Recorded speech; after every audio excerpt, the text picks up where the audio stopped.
Hey YouTube, how we doing? I'm Will, and welcome to Trek Tuesday here on the Movie Files.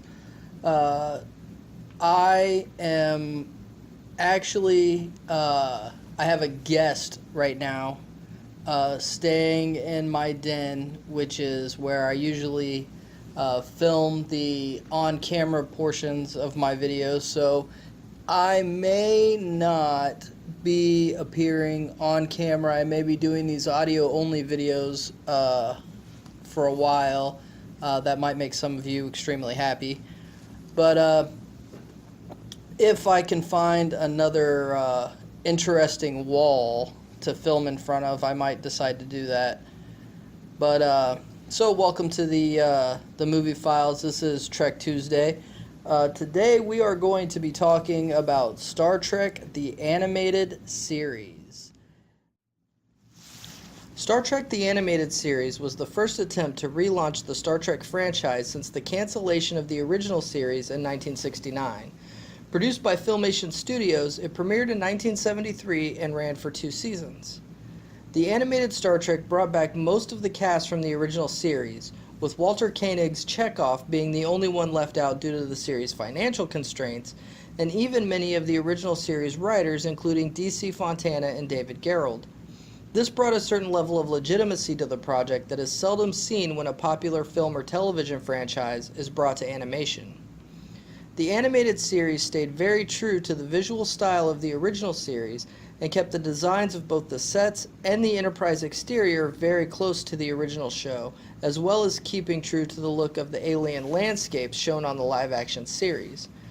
The animated series did, however, make use of the advantages of animation, like being able to introduce more exotic aliens and grander alien landscapes than what was possible in live action.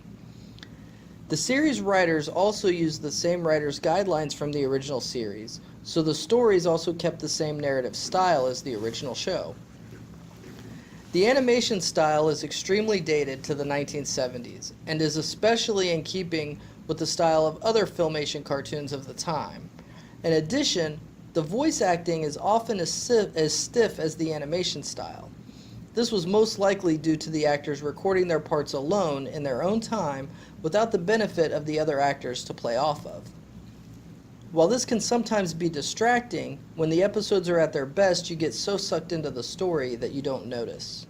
Originally, Gene Roddenberry, or at least the person Gene Roddenberry had placed in charge of archiving, had declared the animated series to be outside the normal Star Trek canon. This, however, seems to have changed, mostly due to later Star Trek series making indirect reference to the animated series in canon episodes. The episodes Yesteryear and The Time Trap were both referenced in episodes of Deep Space Nine, while much of what the episode Yesteryear explained about the planet Vulcan was referenced in a 3-episode arc during the 4th season of Enterprise. D.C. Fontana has always considered the animated series to be the official 4th season of the original series. However, since it ran for 2 seasons, it could be considered the 4th and 5th seasons of the original show, finishing out Kirk's original 5-year mission. Since 2007, Star Trek the Animated Series has been recognized officially as canon.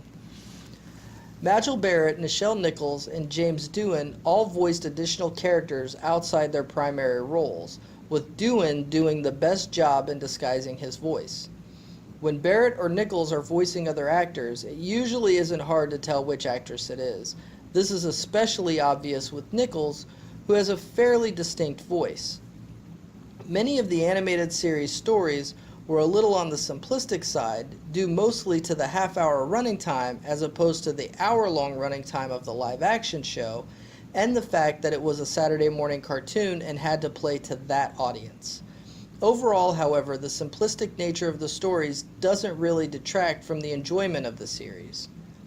Star Trek the Animated Series was ranked 96 in IGN's 100 Best Animated Series, and also has the distinction of winning the Star Trek franchise's first Emmy Award.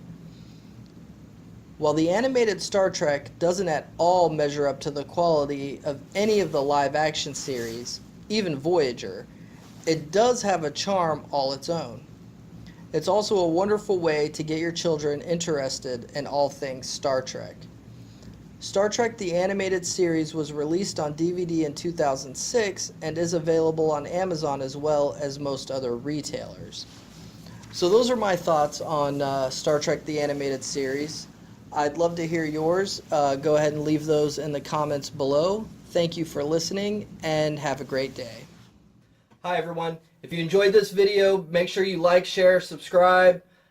Be sure to check me out on Facebook and Twitter. And don't forget to head on over to TheBlaze and check out my weekly column where I do movie reviews and general Hollywood industry commentary. You can find the links for all those things in the description below. Have a nice day.